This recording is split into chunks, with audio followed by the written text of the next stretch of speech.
life was nothing but an awful song. But now I know the meaning of true love. I'm leaning on his everlasting arms. If I can see it, then I can do it. If I just believe it, there's nothing to it. I believe I can fly. I believe I can touch the sky. Wow. I think about... Well, we are back. Working the vision, our theme for tonight, means more than just doing your job. It means doing everything necessary to bring into being the entire scenario that you visualized. We dream in scenes, not in segments. But in order for the dream to come true, the segments must be perfectly executed so that the scene is an execution of perfection. That being said, I see a vision of an audience that has been well-fed, thoroughly uplifted, and not exhausted. Now, to make that come true, we fed you. Some of you. Some of you. The ones who got a table. The stories will uplift you, and I had better get on with this show so as not to exhaust you. Our first award is for student leadership, and it will be presented by Guy Madison, Associate Publisher and Vice President of Career Communications Group. Joya Rosser is a senior in the dual degree engineering program sponsored by Spelman College and Georgia Institute of Technology, and is this year's winner of the Student Leadership Award. She's been on the Dean's List since her first college semester, which speaks well for the student part of this award that commends academic achievement. But Joya is also a leader, as attested to by her position as Vice President of the En-ROADS Intern Advisory Board, her active participation in the National Society of Black Engineers, Alpha Pi Mu, Industrial Engineering Honor Society, and the Alpha Lambda Delta National Honor Society. Ms. Rosser was a student intern at the corporate headquarters of UPS, where she was an active contributor.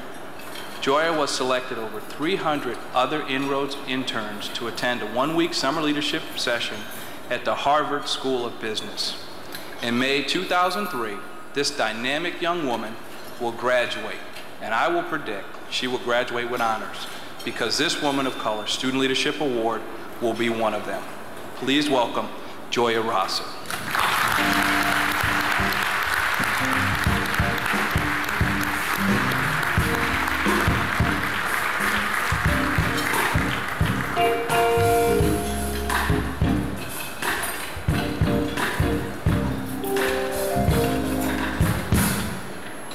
When I was 5, my mother said, "Do well in school so that you can go to college." Now, I'm sure at 5, I didn't understand the concept of college. There are times today when I wonder if I truly get it. But my mother's matter-of-fact statement was just passing down the legacy of 5 generations. She wrapped a vision in my head with such love that I can't recall a time when I didn't believe it. As I anticipate graduation, I have grown to understand that it is never too early to shape the life of a child. I'm grateful to my mother and all those who helped me for the future. Thank you. J.D. Okayama is President and CEO of LEAP, which is Leadership Education for Asian Pacifics, and is a friend to this celebration. Mr. Okayama is here to present 2 awards for educational leadership. J.D. Judy Perkins is an associate professor in the Civil and Environmental Engineering Department at North Carolina A&T University. She is a distinguished researcher and exceptional teacher who have been honored with a Faculty of the Year award for the past 2 of the 3 years she has been with us. Among Dr. Perkins' exciting accomplishments in such a short time are 3 externally funded research grants totaling more than $400,000. The accomplishments for which we desire to publicly honor and celebrate Judy Perkins have to do with what she gives back. She is the advisor to our freshmen and honor students in the department. She is faculty advisor to 2 student organizations in the civil engineering program, Alpha Delta Epsilon Civil and Environmental Engineering Honor Society, and the student chapter of the Institute of Transportation Engineers. Before I turned 14, my teacher planted the seed that an engineering career would be very rewarding. I was encouraged by her faith in my potential. Then my sister Stella gave me a book titled, Can I Be an Engineer? And I was moved by the pragmatism of her gift. Reading the book framed the practical with the possible, thus giving birth to a lifelong dream. My mother, Julia, undergirded this magnificent dream with the strategy of common sense when she said that effort is the key that opens potential and actualizes possibility. I am grateful that both my sister and mother are here to witness the results of their loving counsel. Thank you.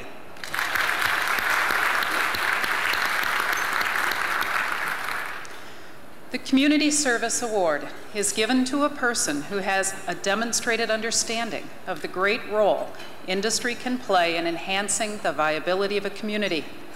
Nellie Lagarde certainly has demonstrated such an understanding for Daimler-Chrysler.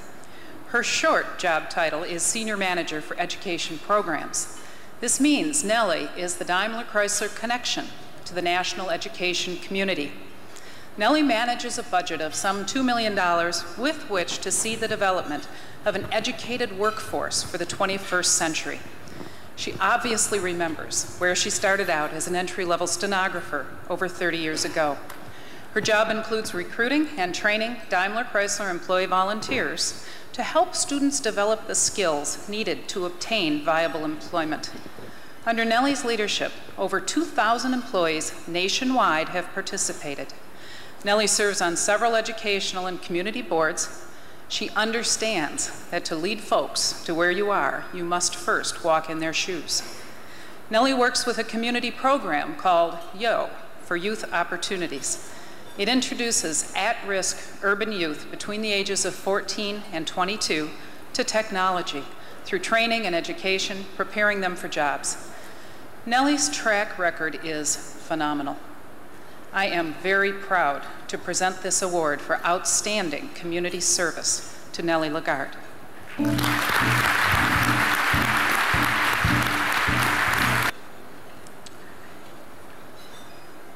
I was my mother's 7th child, and from my earliest recollection, she always said that I would be successful. What was a pronouncement for her became a prophecy for me, because I so deeply believed in her wisdom. I grew up in Detroit, in a neighborhood where sharing was a glorious custom. As I developed into my own success, these two values, sharing and supporting, that permeated my life to propel me forward, embodying the core of work towards my vision. I am grateful to those who have helped to shape my life of success. The best expression of that gratitude is for me to do for others what they have done for me. Thank you. Huntsville Site Executive for the Boeing Company. Please welcome Ms. DeSimone. Carla Morales is Business Operations Specialist for Product Safety Engineering at Storage Tech. She hosts their safety agency inspections in Colorado, France, and Puerto Rico. Carla also upgrades and troubleshoots her department's desktop computer systems. One of the reasons that Carla is with us this evening is that she shares these technical skills developed at Storage Tech by day to help uplift her community by night. She rebuilds computers at no cost for schools, churches, and daycare centers. Carla also teaches at the Denver Resource Center for Women, where single parents learn to build their own computer systems, a skill that Carla is certain will help them provide for their families. Carla's own story does not end here. She suffers from a debilitating blood ailment that interfered with her ability to sustain a normal college curriculum, but that didn't stop her. Carla worked with the school administration and developed a curriculum that could accommodate her ability. She has helped countless others with different obstacles to overcome, lift themselves, and succeed. Carla Morales is truly an asset to Storage Tech, her community, and a role model for all. It gives me great pleasure to present this award for outstanding community service to Carla Morales. When I was young, I enjoyed tinkering with things. Every time I created something, I was rescuing some poor wretch in distress. In my dreams, I was a superhero coming to save the world. But sadly, I solved no problems by dreaming. Then one day, the doctors revealed that I, in fact, was the damsel in distress. I thought they were nuts, but after 172 blood transfusions, I learned two things: that the doctors knew what they were talking about, and that my dreams were fueled by my faith. I am grateful that the work I do doesn't make me a superhero, it just makes me feel like one. Thank you. The award for corporate responsibility will be presented by Mr. William Madison, Senior Vice President of Human Resources and Administration for the Entergy Corporation. Mr. Madison.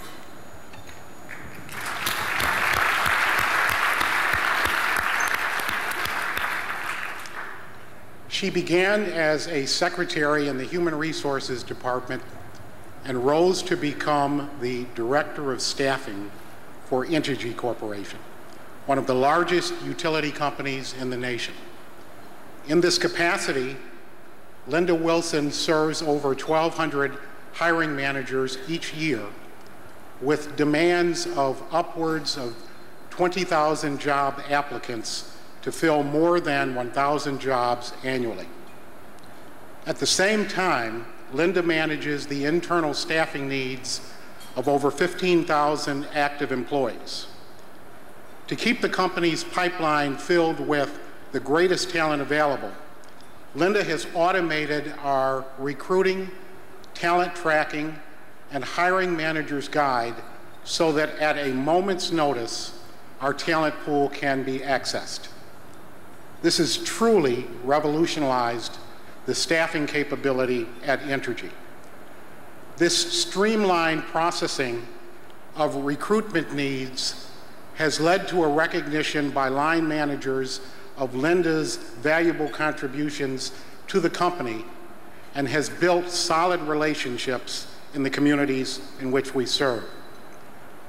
Our balanced recruiting, tracking, hiring, and management practices give every employee at Entergy an opportunity to reach their full potential. Because of Linda's total commitment to excellence, Entergy has achieved 100% compliance of all federal hiring goals and increased our ability to attract a more diverse workforce. Linda also holds a patent for the invention of a remarkable event planning system, and recently became the proud foster parent of 13-year-old Shatora. I am honored and personally very pleased to present the award for corporate responsibility to Linda D. Wilson.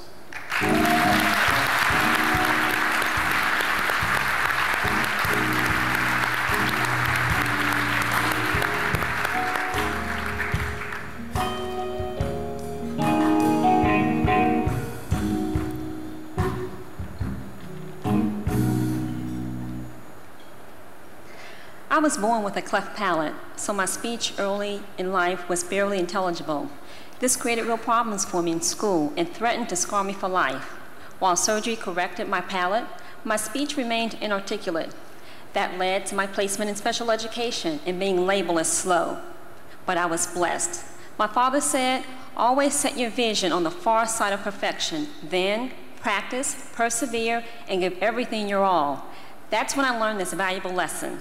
The significance of the goals I achieve will be influenced by the size of the obstacles I overcome.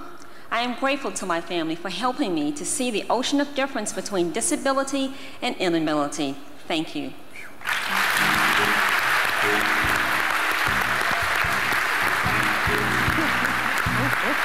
Wonderful. Welcome back, Ms. Christine Cortez of the Daimler Chrysler Corporation to present the award for New Media Leadership.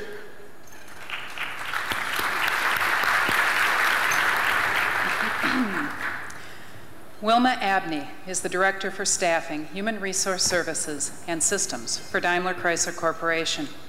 In this capacity, she has provided leadership in the development and launch of the employee portal efficiency in using computers and web-based tools.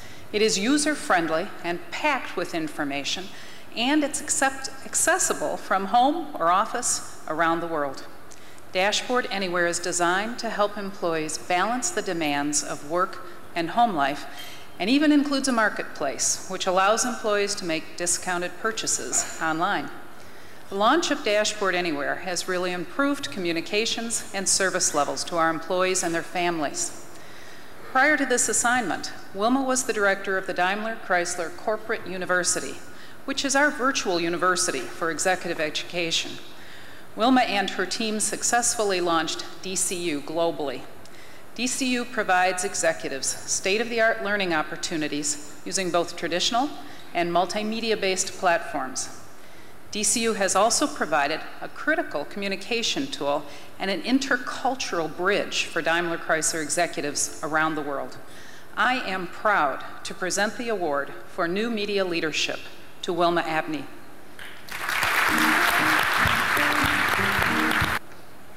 Since early childhood, words, spoken and written, have been a powerful influence in my life. Words of encouragement spoken by my family, or words of support spoken by friends, have all had meaning and provided comfort at different stages in my life.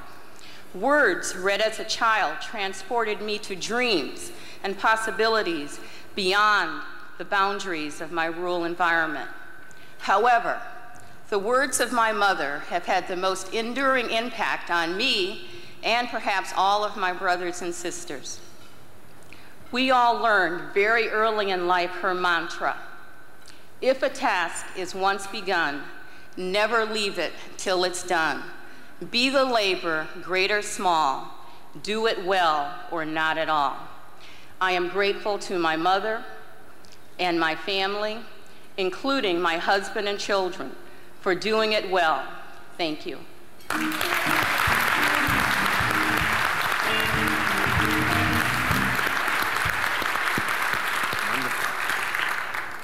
Mr. James Queen is Vice President for North America Engineering of the General Motors Corporation. He is here to present another award for New Media Leadership to one of his own. Please welcome Mr. Queen. Thank you. Good evening, everybody.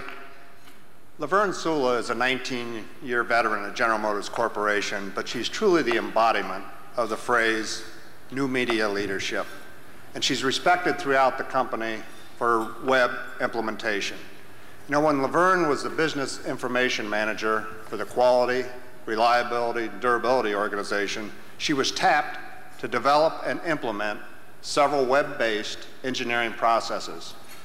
Her mechanical engineering background and her technology savvy gave her confidence to dive in without hesitation, and that confidence was transmitted to all who relied on her expertise. She was absolutely relentless in her pursuit of web strategy implementation as a business information manager, and many of her web projects became templates of excellence for our company globally.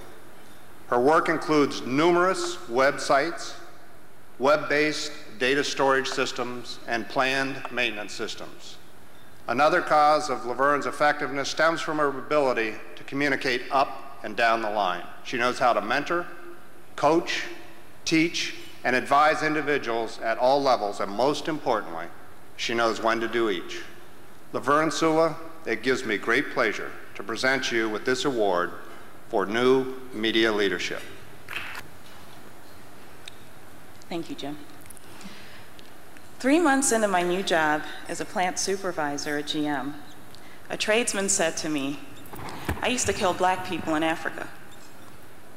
Instantly, my 28-year-old emotions ran the gamut from fear to fury. My reaction was to listen. He said, 49 years ago, I was a mercenary in the British Army sent to Africa to do a job, and I want you to know that I'm sorry, and that there's nothing I won't do to help you become the best supervisor at GM. As I walked away, I remembered something my mama always said: sometimes you just have to shut up and listen. Thank you, Mom.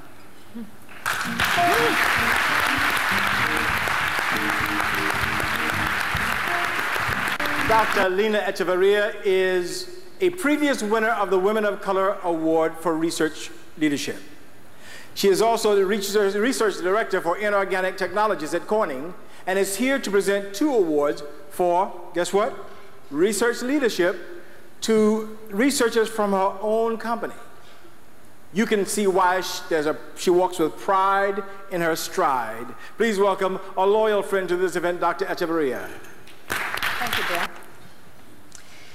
When Xingying Shea joined Corning in 1995, she was a technologist in the Polymer Core Technology Group.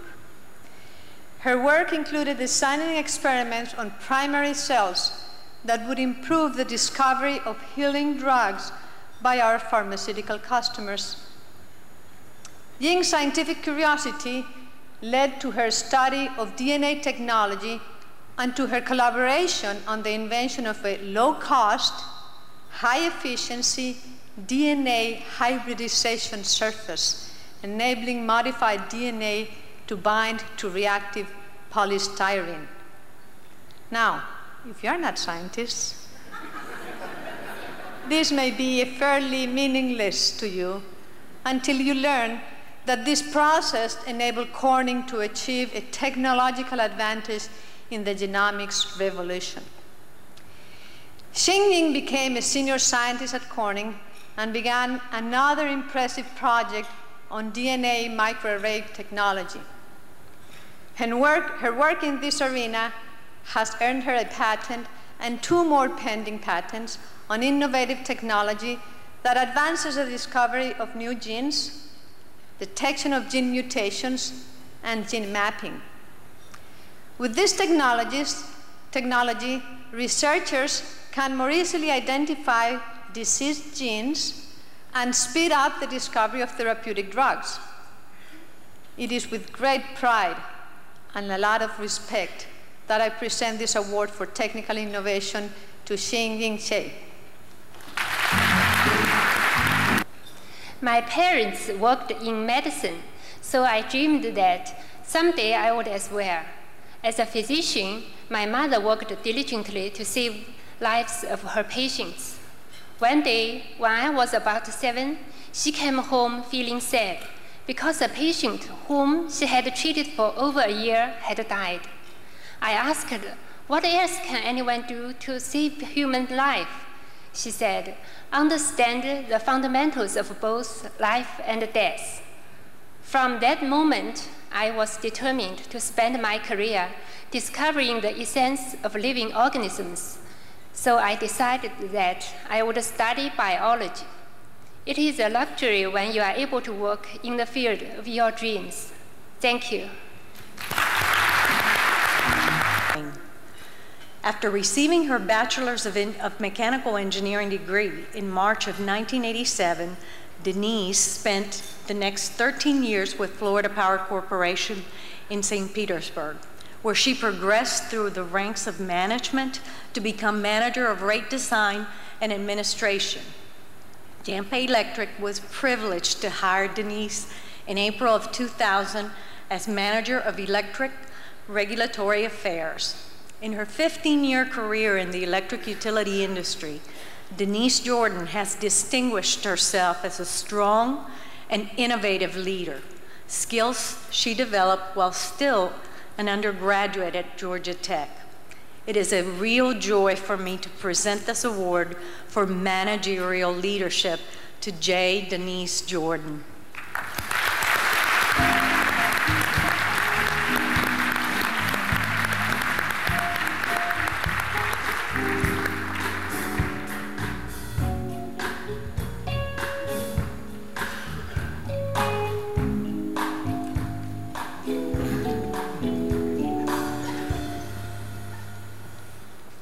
When I was 12, I attended an engineering fair at Georgia Tech and walked right into my future. As I moved through the exhibits and booths, I came to realize that math and science were about solving problems, and I was hooked on engineering. I eagerly set out to claim my future. One day, my English teacher said I should try more of a traditional career and leave engineering to the boys. I chose to turn a deaf ear to her and take the advice of my calculus teacher. He said, "Denise, being different doesn't mean being inferior."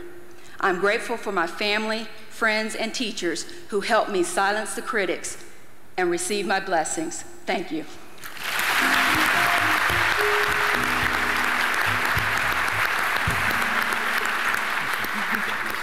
Lockheed Martin is a dear friend of ours and has legions of winners and applicants in both this and the Black Engineer Celebration.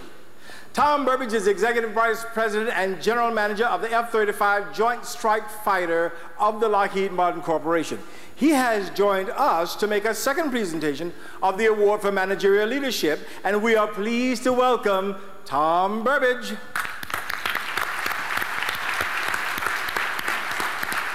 Terry Wegemer is the Director of the Integrated Company Operations Division of Lockheed Martin Aeronautics Company. Now, the Aeronautics Company is responsible for the design, development, and production of some of the world's most sophisticated fighter and transport aircraft, including the F-16, the F-22, the Joint Strike Fighter, the C-130J, and the C-5. The production of these complex fighting machines demands a level of task integration and drive that only come from an experienced manager. That is what Terry Wegemer brings to this company.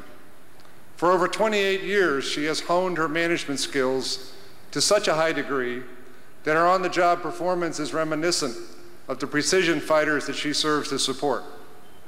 Terry has been recognized for her managerial leadership throughout her career.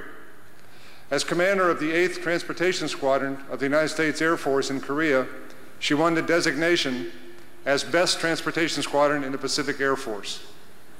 At Lockheed Martin Missiles and Space, she won the corporation's NOVA Award as a Master Planner. In her current position at Lockheed Martin Aeronautics, she has been on the leading edge of the world's most advanced aircraft. It is with great pride that I present this Women of Color Award for Managerial Leadership to Teresa Wegemer.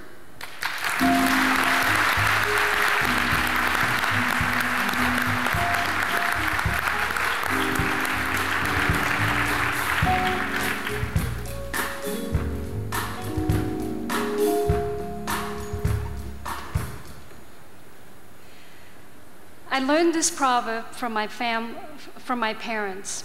When you reach the top of a mountain, look up from there and you will see the path to the next mountain. This message is simple but profound. Hard work, relish your achievements, and continue on. I've been privileged to work many different jobs during my career, and these words have always served me well.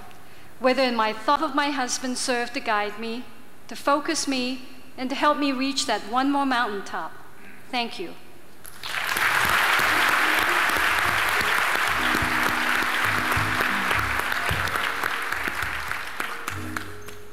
Dare we say that yet another of our winners is turned presenter? Does that speak well for the future of these winners, or what? Judy Smith won the Woman of Color Award for Excellence in 1995. She's now principal with Booz Allen Hamilton. Now, we aren't saying that we are responsible for that, but winning our award certainly didn't send her off packing into retirement either.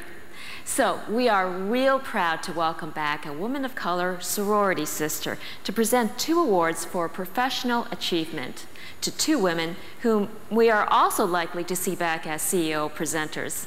Judy Smith.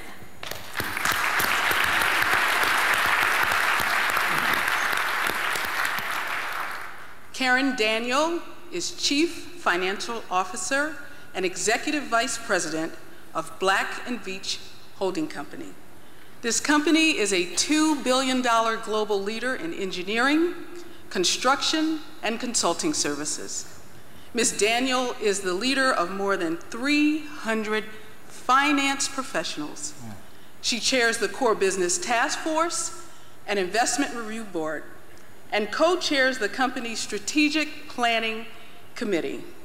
Karen Daniel was the CFO called upon to transition the company to an employee-owned corporation while integrating its IT systems. For her, this array of managerial and financial details required for such a major transformation was just another day's work. Recently, Karen was featured in the Engineering News Record for leadership in negotiating a $175 million credit facility agreement with a consortium of 10 banks. Karen Daniel is also president of the Board of Commissioners for the Kansas City, Missouri Parks and Recreation Board and serves on the board of the Greater Kansas City Community Foundation. It is an honor for me to present this award for professional achievement to Karen Daniel. Thanks, Judy. Early in my life, I recognized the value of money and the importance of its safekeeping. This interest in money drove me, as a child, to ask for a cash register for Christmas to add numbers. I have always been comfortable with others, taking charge of situations when appropriate, and offering solutions to problems. The combination of my intrigue with numbers and leadership qualities provided me with the foresight of the role I was meant to have. With the hands-on guidance of my mother and the support of my family, that vision became a reality. Thank you.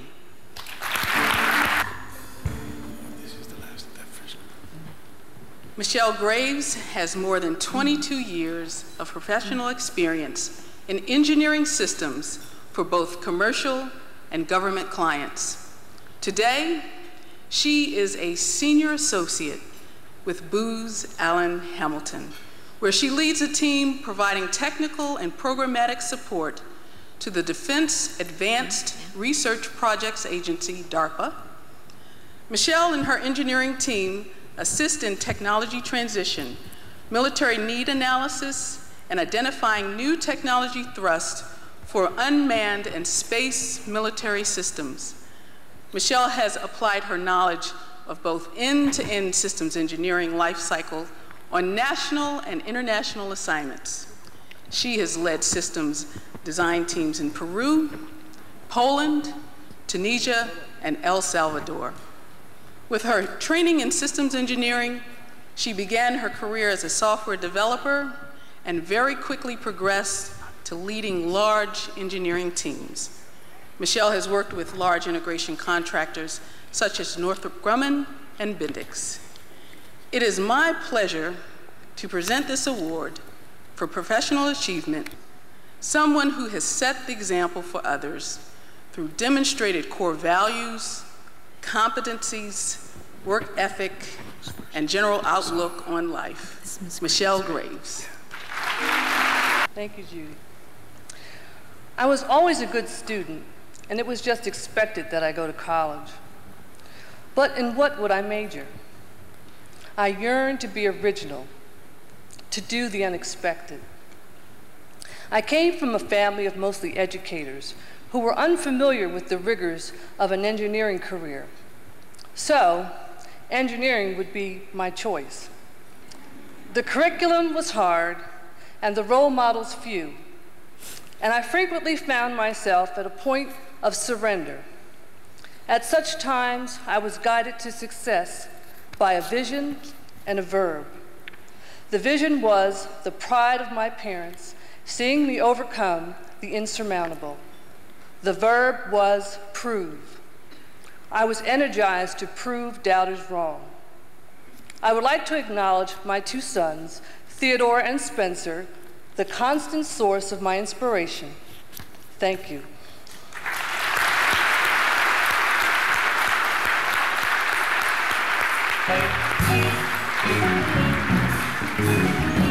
I got a story to tell.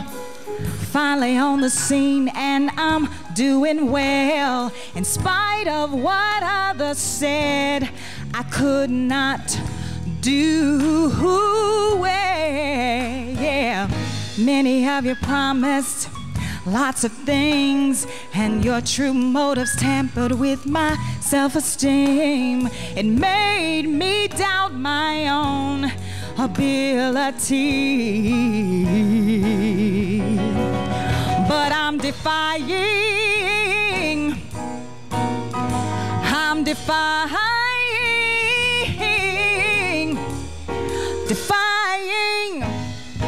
all the odds. I am defying. There's no denying. As long as you stay strong and hold on, you can move on. The road gets rough and the outlook seems dim, but something inside says don't give up on your dreams. No matter if doubters think it's a waste of your time, well, hey, know their thoughts don't mean a thing. It's obvious they don't know who my Father is, what God has in store for me. They can't get around. With His help, I'm defying. I'm defying. Defying all the odds. I am defying. There's no denying. You stay strong and hold on, you can move on. That is Marcia Holt. Isn't that band simply heavenly? The story is well worth repeating. When the Women of Color Awards were first created, there was a cadre of women who were in the birthing ward. They nurtured it into maturity and are always off at a not too far distance, watching it grow and thrive. They have moved on and up in their own careers, but are never too far away. When we call, they drop what they're doing to come back to make sure that accomplished women of color are getting their just recognition. Two more of these women are on the program tonight. They are Marsha Reeves-Jews, President and CEO of Advanced Educational Solutions at the Institute for Learning Technologies of Columbia University, and the former president of CCG and the co-founder of these awards, and Dick Cigar, Vice President for Customer Success Engineering at Cisco Systems. And she is also the winner of the 1996 Black Engineer Professional Achievement Award. Well, they're here tonight to induct two more women into the club with a President's Award and one Businesswoman of the Year. So help me welcome Marsha Reeves-Jews and Dick Cigar.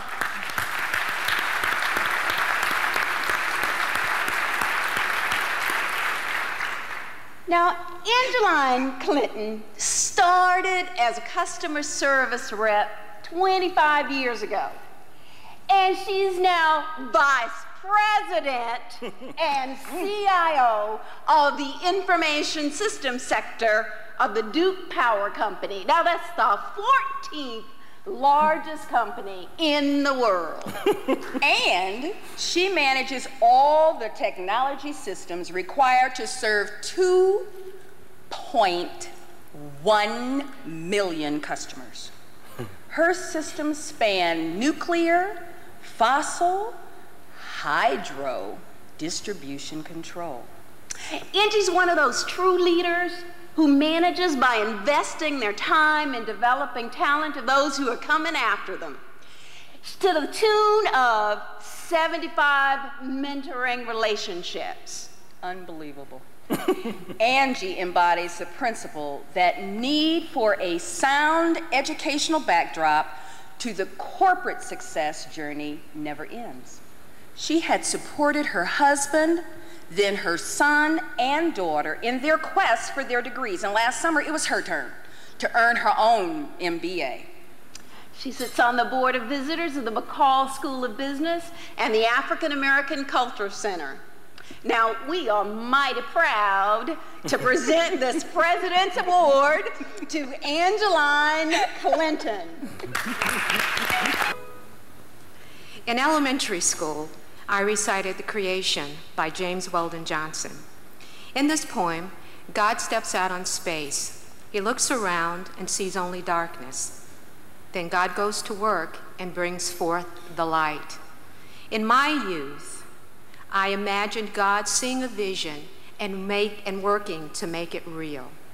The magic of those 7-year-old moments percolated in my mind for over 40 years, shaping my life by the pattern of faith. While the vision is magnificent, it is the work that evokes the glory. Working for the success of all generates all my work successes. I am grateful to my fellow believers who have helped make my success possible. Thank you.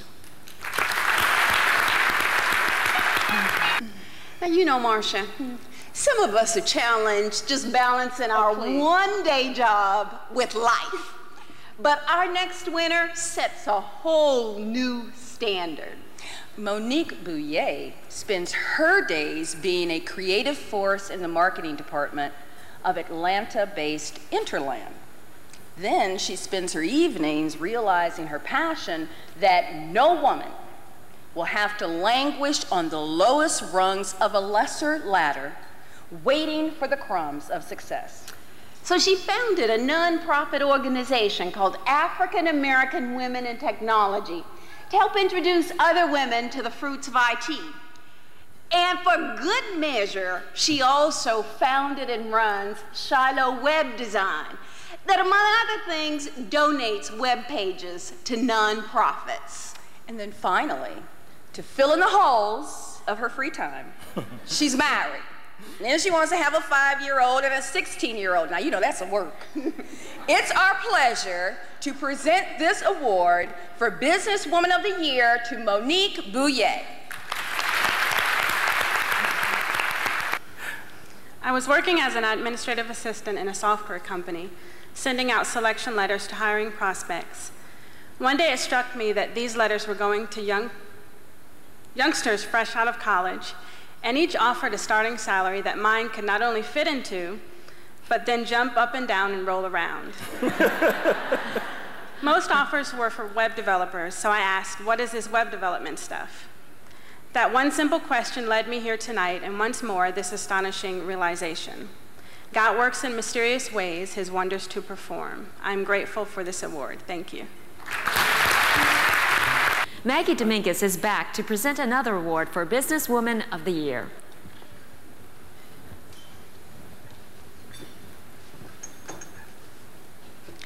Southern Telecom Communications was founded in 1993 by a visionary school teacher. While she was moving around a classroom one day, she noticed the fervor with which school systems were getting involved in the wired revolution. She began thinking about how technology could revolutionize learning and decided to join the scramble for providing cable access herself. Now, Carol Colvin had degrees in education and law. However, no engineering degree or knowledge of how to install telephone, computer wiring, or data network systems when this idea hit her. At this point, most great ideas just wither and die, but not for Carol. What she lacked in know-how, she more than made up in courage. When Carol started Southern Telecom, it was primarily wiring and cable company.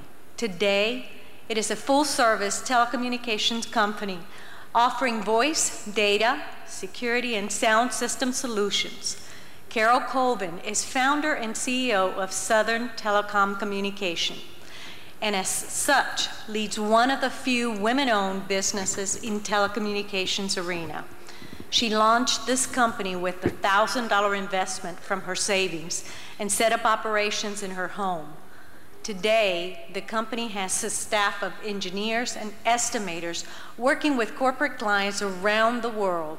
I am delighted to present this award for Businesswoman of the Year to Carol Colvin.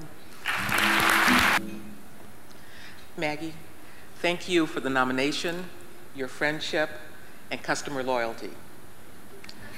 My sister and I were counseled regularly by our parents about career options. We were often given the 3 standard choices for girls back then: nursing, teaching, or the military. I chose teaching but circumstances revised my vision. Although I had a new vision, the passion for my work my parents instilled endures even today. No one achieves success without support. My husband Herb and our children are the reasons every day is worthwhile. And I'm deeply grateful to Tim Lewis and other business associates for guiding me through trying times. Thank you.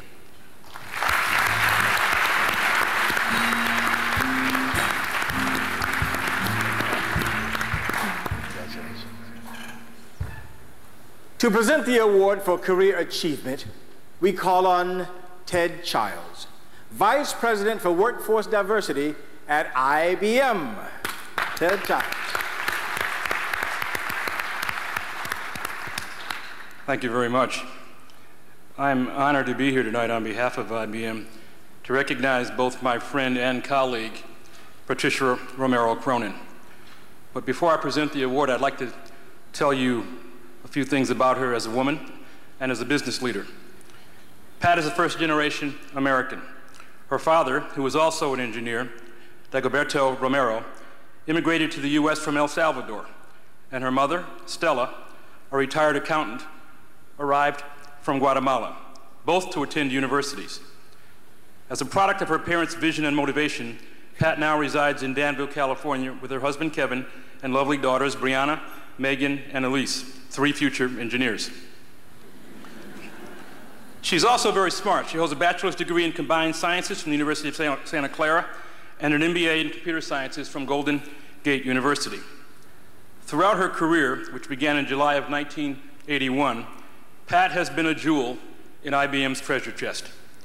She began her career as a programmer for IBM database products and worked her way up to product manager. In 1994, she was promoted to Director of Worldwide Marketing for database products, where she demonstrated her ability to manage complex engineering products and projects and diverse teams on a global scale. One of her shining moments occurred in 1999, when she became Vice President of Olympic Technology Integration. Pat was responsible for developing software for the massive task of keeping track of Olympic entrants, measuring their performance, and posting and communicating results. The critical software was developed and tested in Spain, and then deployed for the Sydney 2000 Olympic Games. To say the least, she earned a gold medal for her work. She is now the Vice President for Global Services Delivery, an important and visible job at IBM, in which she leads a team of more than 12,000 consultants. These consultants help our customers plan, design, and implement e-business solutions, a mission which is at the heart of IBM's technology. By helping customers with these requirements, which include security, software, development, and e-commerce, Pat and her team help customers stay competitive in today's dynamic e-business environment. A special quality about Pat is that she lifts as she climbs, reaching back to unselfishly help others to achieve. In addition to her day job, she serves, along with Kevin, her husband, as co-chair of La Familia, with other IBM Hispanic executives and their spouses, an IBM annual campaign that helps to close the digital divide. She is also a co-chair to the IBM Hispanic Executive Task Force, which is focused on mentoring and coaching Hispanic employees for executive positions. And last year, at the year 2001 Hispanic Engineer of the Year Awards, Pat was the recipient of the Executive Excellence Award, the first woman in the 15 years of that program to ever receive that recognition. It is with great pleasure and pride that I present this award for career achievement to my friend, Patricia Romero Cronin.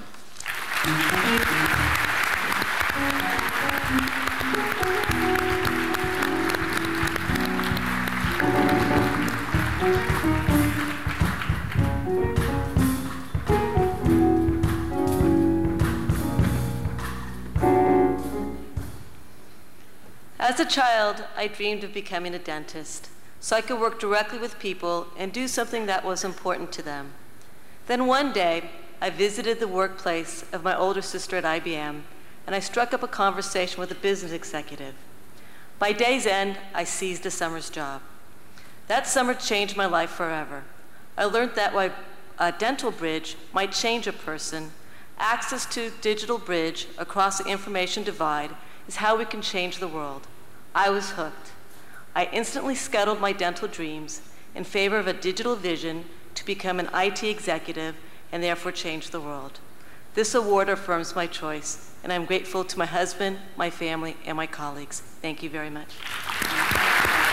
Dr. Pamela Macaulay Bell is another of those sisters who was around at the creation of these awards. Y'all, not the one spoken of by James Weldon Johnson. She was a winner of the award for Woman of Color in Technology for Education and is also a professor of engineering and CEO of Tech Solutions Incorporated.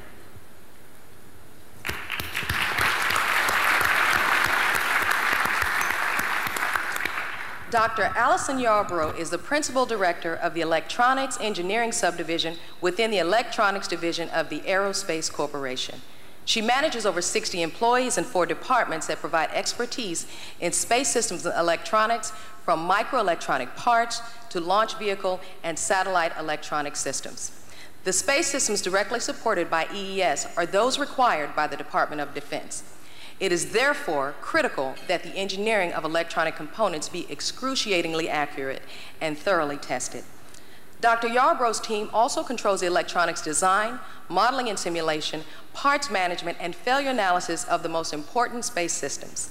Dr. Yarbrough's career began while she was mastering her discipline through an exquisite education.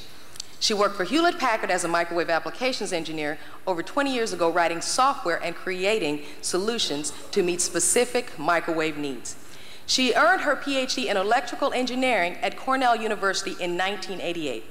Before joining the Aerospace Corporation in 1989, Dr. Yarbrough was an associate professor of electrical engineering at California State University.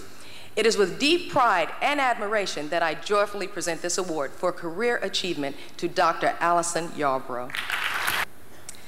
What do you get in England when you cross a talented Arkansas mechanic with an exuberant Trinidadian nurse? The answer? Me. I have early memories of my dad telling me, use what you have to your best advantage, and Mom saying, never be afraid to try something new. While I was guided by these words, I was captivated by my parents' example. You see, they knew that to seize a vision of grandeur, one must discharge the work of majesty. Because of them, my husband John, my models Wanda Austin and Yvonne Skillings, and many others, my work is a dream, and I am mesmerized by the unfamiliar. Thank you.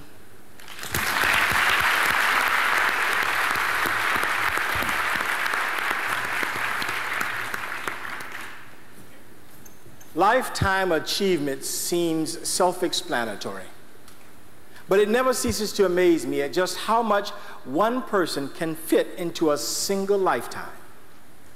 Mr. James Queen is back to relate the latest chapter of such a phenomenal story.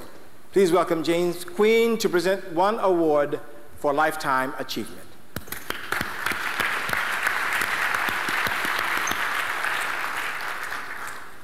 Ella Reavers is a 28-year veteran of General Motors, and when we adopted Design for Manufacturability, or DFM, strategy in 1990, Ella Reavers was there to make it happen.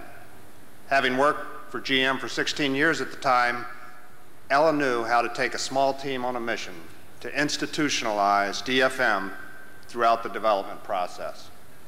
And today, she coordinates GM's global strategies for DFM and vehicle assessment and benchmarking. Now, I know you're probably thinking, that sounds impressive, but I wonder what it means to me. Well, more people in North America drive GM cars and trucks than any other brand. Her team looks closely at competitive products around the globe to verify that GM is always on the cutting edge and what is desirable and doable. Ella chairs the Global Design for Manufacturability Strategy Team so that the GM family around the world is working from the same blueprint in building competitive products. And the next time you're passed by a GM car and you're not driving one, think of Ella Scott Reavers and her awesome team, and then remember why I was so elated to present this award to her for lifetime achievement. Ella. Thank you, Jim. My childhood vision was to study nursing and be a great housewife and mother. In high school, I heard there were more nurses than jobs, so the counselor suggested engineering. I thought, cool, I'm good at taking things apart. I'll be a mechanic with a degree. In the work-study program at General Motors Institute, I learned about engineering and management in the major league. As I visualized the work, I worked the vision. I matured within a framework of priorities I value. These same life anchors guide me as I continue to work the vision each day. I have many people to thank for this. I am who I am because General Motors is a great company to work for, and because of the great parents and family, and a wonderful husband. Thank you.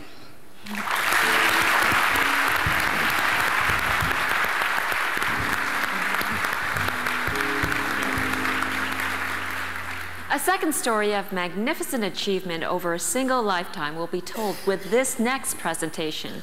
Guy Madison is back to make the presentation for another award for Lifetime Achievement.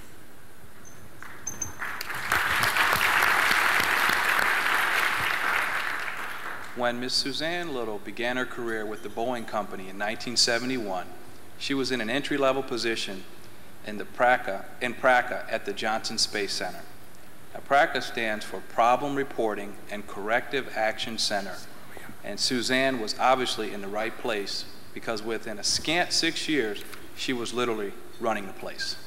To be concise, the center collects, documents, and tracks all hardware, non-conformance problems for the Space Shuttle program. In such a high-profile undertaking as the Space Shuttle program, every slight detail could cause a monumental failure. Likewise, every failure can be mammoth in both cost and publicity. For this reason, it is necessary to precisely track the data regarding all such issues to be certain that no mistake is ever repeated. Such is the level of responsibility Suzanne has carried for over 30 years. That she does it well is attested by her longevity in what could be a nerve-wracking job. She has managed that department through some really tough times when twice it has changed companies and the hardware had to be relocated while the program remained intact and running. It is for that reason that I am so heartened and gratified to present this Lifetime Achievement Award to a woman who's celebrating her birthday as well, Miss Suzanne Little. Thank you. When I was growing up, I always heard my grandmother say, "Your work is a reflection of you."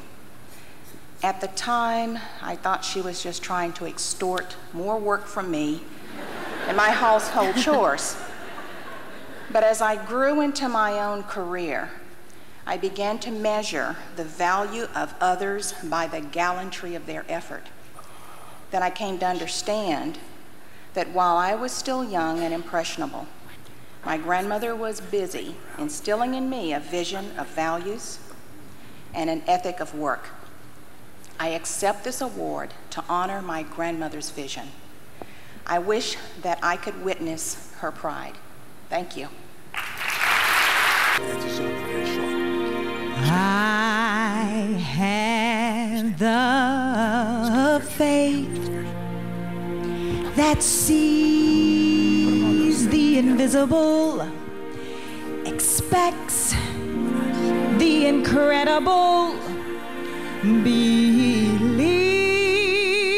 the impossible.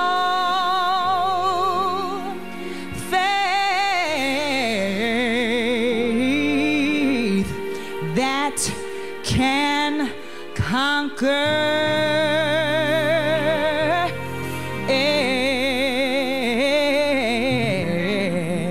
anything. The Technologist of the Year is our highest award. It reflects that all of the values of the other awards have coalesced into this one person, this one career, this once-in-a-lifetime achievement. Greg DeLaggy is Vice President and Manager of Worldwide Digital Signal Processing at Texas Instruments. He is in a unique position to know our winner tonight and will help us to understand why, in the face of the tremendous stories that we have heard here tonight, her contributions qualify her for Technologist of the Year. Welcome, please, Mr. Gregory DeLaggy. Good evening. When Zeelon Lee immigrated to the United States from Vietnam in 1995, she didn't speak a single word of English. 7 years later, she graduated with high honors from the University of Texas at the age of 19 with a Bachelor's of Science degree in electrical engineering. Zeelon began her career at Texas Instruments as a memory design engineer and, while working full-time, went on to complete her MBA from the University of Houston. She has been with TI now for 20 years, and in that time has risen to be the Advanced Technology Ramp Manager for digital signal processors. These are the chips that power cellular telephones, wireless networks, digital still cameras, internet audio players, and thousands of other products each one of us touch every day. Zeelon holds 20 patents and has an additional 8 patents applications pending. Now, just in case some of you students don't quite grasp the importance of this achievement, let me say that to be awarded one single patent, you have to prove that the invention or process for which you claim to be the original creator is, in fact, innovative and functional. You cannot patent an idea. Many scientists who have lifetimes of phenomenal achievements hold no patents at all. To hold 20 with an additional 8 applications pending is above and beyond ordinary success.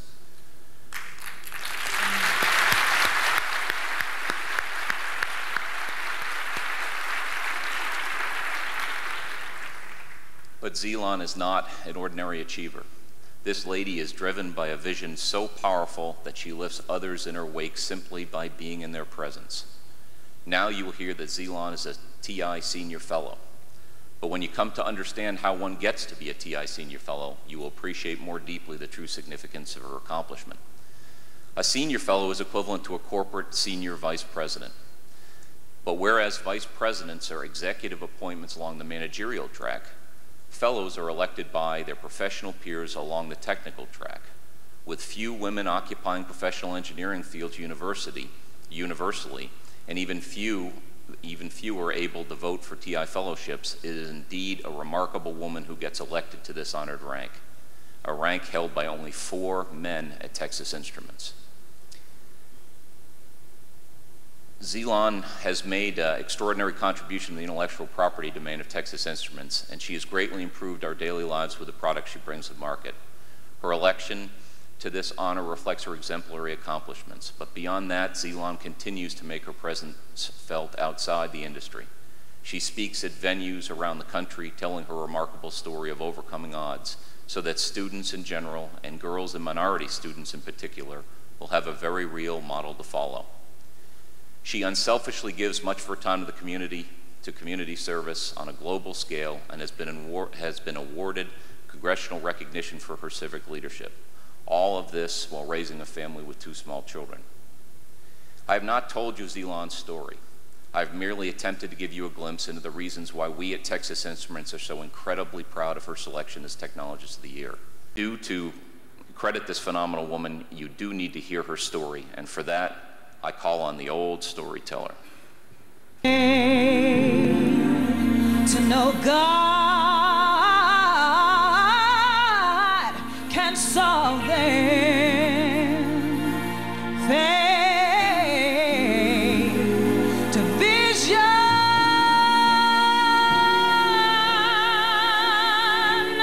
my freedom. I have the faith that can conquer anything. Yeah. The title of this tale is The Legend of the Phoenix Unicus. Most folks can tell you where they were in 1962, 63. 63 was the year that President Kennedy was assassinated and Pope John the 23rd died in office. It was also the year that Michael DeBakey implanted the first artificial heart, and Martin Luther King marched on Washington. In 1963, Kenya achieved its independence, and the Organization of African Unity was born, and 15,000 United States troops landed in Vietnam. Upon their arrival, the soldiers discovered the magical city Saigon, named for the forest of kapok trees that gave rise to its beginning. The soldiers couldn't know at the time, but their arrival would resurrect an ancient myth from the ashes of this antique village. And moreover, their arrival would merge the ancient myth with a modern prophecy and a portentous revelation. The myth was of the phoenix bird. The tale goes that there was once a beautiful bird called the phoenix that was the only one of its kind in the whole of existence. The phoenix lived for 600 years and was one day burned to death by the sun. But this unique bird rose from the ashes of the fire to renew itself and continue to survive, not by giving birth to other birds, but by always rising from the ashes to begin anew. Now, the modern prophecy was written by James Baldwin in 1963 in a book called The Fire Next Time. And the revelation was unveiled by Betty Friedan in 1963 when she wrote The Feminine Mystique and launched the modern day women's movement. Yeah, see? It is the merging of these three stories that form the basis of our tale. The world population in 1963 was 3.2 billion people, almost exactly half of what it is today. But unknown to the soldiers there in Vietnam, in a fishing section of Saigon, lived a businessman named Lê Thien Thanh, whose wife, Thang Thai Hong, were adding to the population by giving birth to a third daughter whom they named Zeelan. Now, she was born in 62, but I wrote my story in 63, so that's the way it's going to be. Now, when this third daughter was born, the father lined them up, all three, and said to the oldest, "You shall become a doctor," and to the next, "You shall become a lawyer," and to Zeelan, "You shall become an engineer." Then he disappeared to his faraway job to return only on very special occasions. This prediction was rather odd because while Mr. Lê had completed high school, or the mother had completed high school, the father had no schooling at all. Also, advanced education was next to impossible in Vietnam, where few schools were available, and those open only to the rich and powerful, which didn't include girls. But there was no limitation on dreaming in 1963. So the parents fixed their vision to a label and fastened those labels to war came to Vietnam. So Zeelan grew up to the beat of bombs bursting in air. Her daily bread was of tin. It was often broken by the constant rat-a-tat-tat of guns outside her window. But the children were kept in school by their parents and encouraged to work their vision. The war grew fiercer as Zeelan grew older, until by the time she was 12, the war had reached full maturity and was wrapping itself around Saigon in the form of a raging fire. Ordinary beings were consumed by the chaos. But the presence of the soldiers had provided what might have been the only escape for Zeelan and her family. Her nephew was a U.S. citizen, and that enabled the family to escape. Through short stints in refugee camps, Zeelan made her way to Houston, Texas, without her father and her brother. They had been consumed by the war. Yeah, she spoke no English, and was scarred by 12 years of war, etched onto her 12 years of life. Her devout Muslim mother, who ate no pork, was fated to labor in a meatpacking plant where even the smell of pork brought her home wretchedly ill every single day.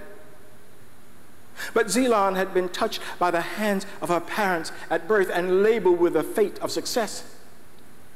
You see, Zelon means unique phoenix. Z means unique. Lon means phoenix. On the days she wanted to stay home from school, Zelon remembered that her father ignored his work for 3 months straight to stay home and prepare his daughter for the test of her life. She recalled when her parents said, "You shall be an engineer," and she yearned to make their dream come true.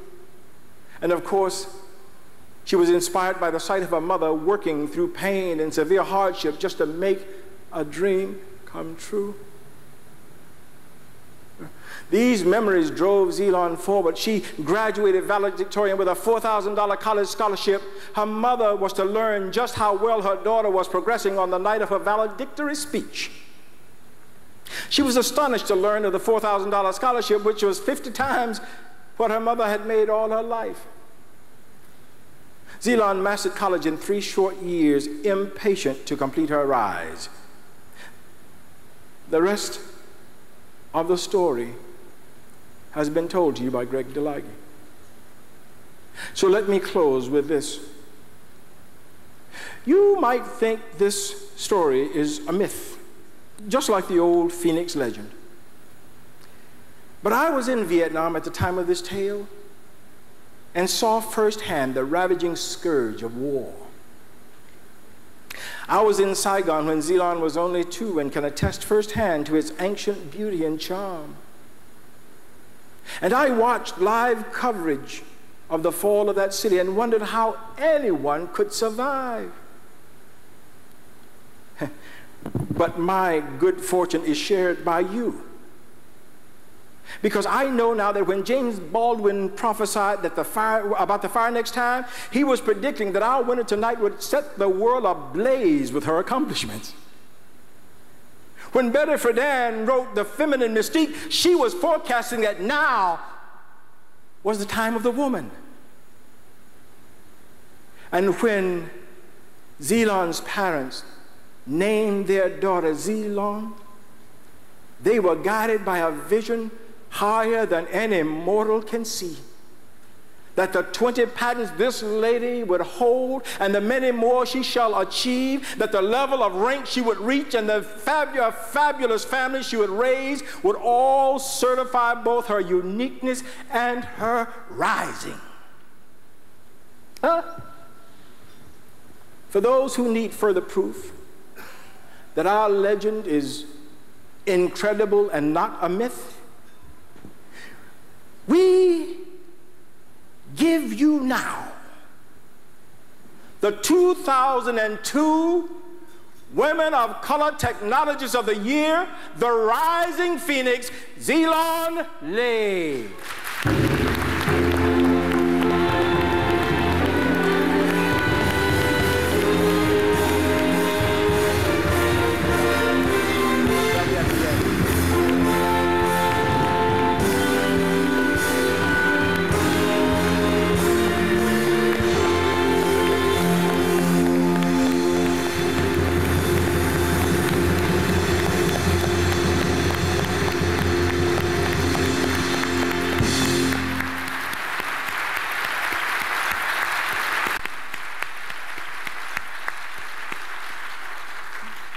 Thank you very much. Mr. Bill Grimmett, I've decided that I really like this welcome standing ovation.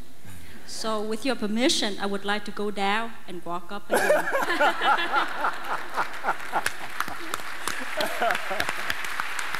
Thank you.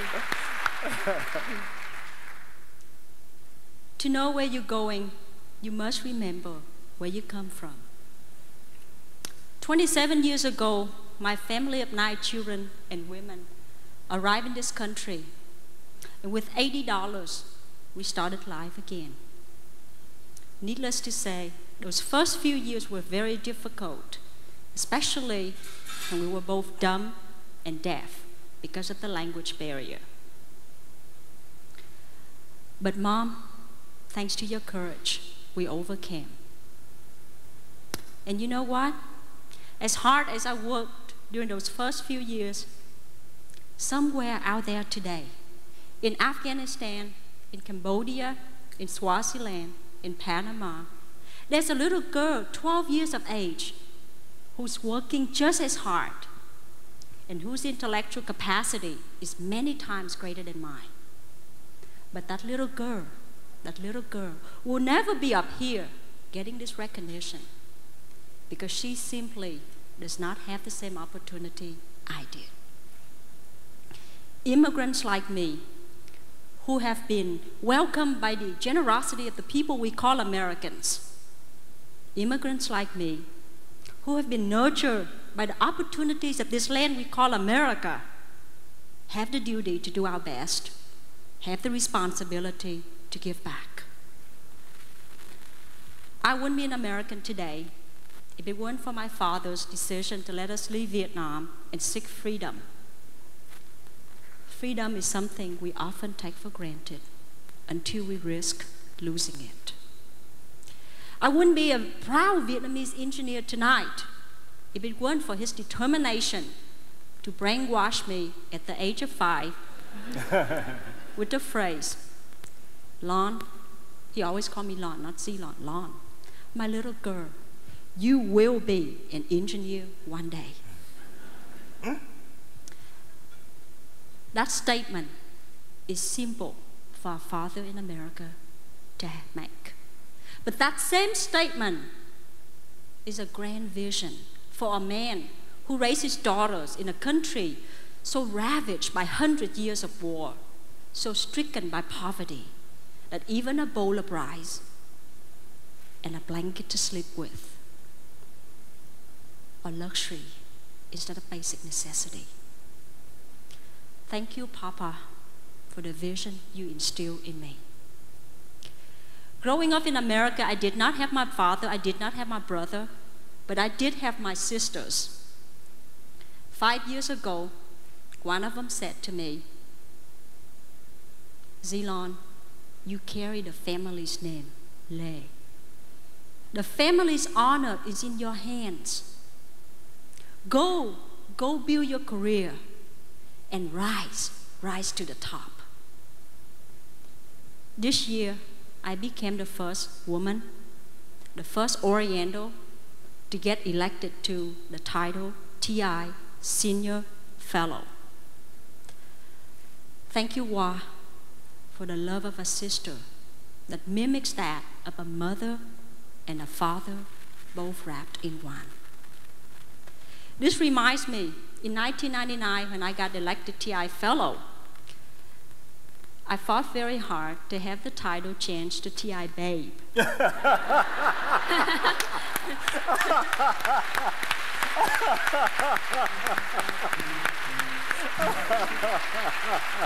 I think it is much more appropriate in my case. But you know what? Sometimes you have to change your mind. Because face it, while TI Babe sounds pretty sexy, pretty cool, Senior Babe just does not sound very attractive at all.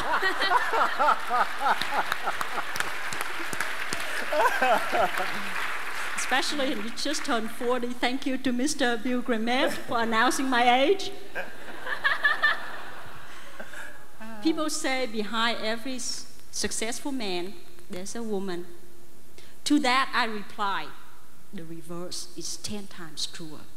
He's a man who once saved his lunch money for an entire year, just so that he could afford to buy his wife her first wedding anniversary present 20 years ago, because they didn't have a whole lot back then.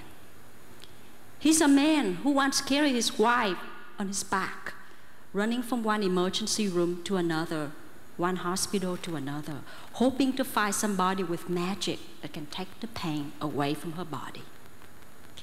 He's a man who for 21 years, 11 months to this date exactly, has been unselfishly devoting, supporting, and most important of all, forgiving. He's a man who gave me the love of my life. Tuan, I'm grateful for your support, and I'm honored with your love.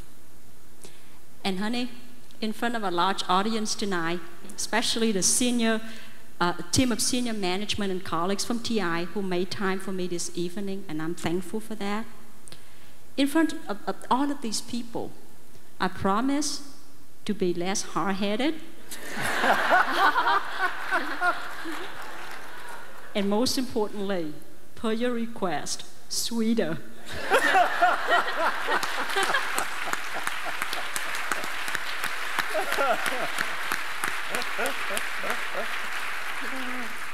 For my family and friends, I have total affection. For my work, I have absolute passion. What is it about technology that makes me passionate? Graduating from high school at the age of 16, I wanted very much to become a doctor, for I believe there's no profession more beautiful than one that allows you to save lives. Little did I know that technology would enable me to do that. The technology that many of us in this room create provide ways for not one doctor, but hundreds of thousands of them to save life. And when technology cannot save life, it protects lives. We all come to appreciate the importance and value of security technology after September 11th, the single deadliest day in American history, and we lost lives from 70 different countries.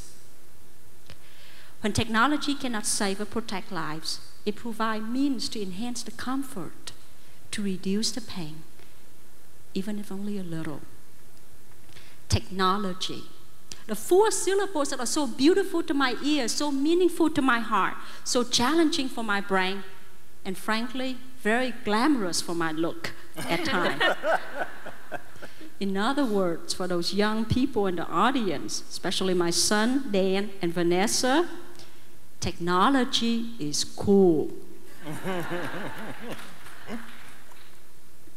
Talking about the glamour of the event tonight, I would like to take a moment and salute the effort of Career Communication Group, Mr. Taborn and your team, for what you have done in the last 20 years and what you continue to do in the next 20 years, recognizing the contribution of women to mankind and society.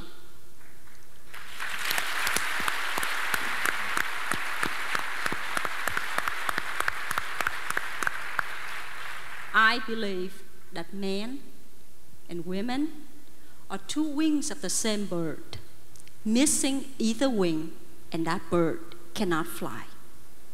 And the bird that I'm referring to is one that represents hope, progress, equality, and happiness. Let us all in this room, young and old, men and women, those in technology, those are not, those come from the East, those born in the West. Let us all do our share to preserve the wings of our bird, to beautify and strengthen those wings, so that forever, forever, our bird can soar high in the blue sky. Thank you for being with us tonight.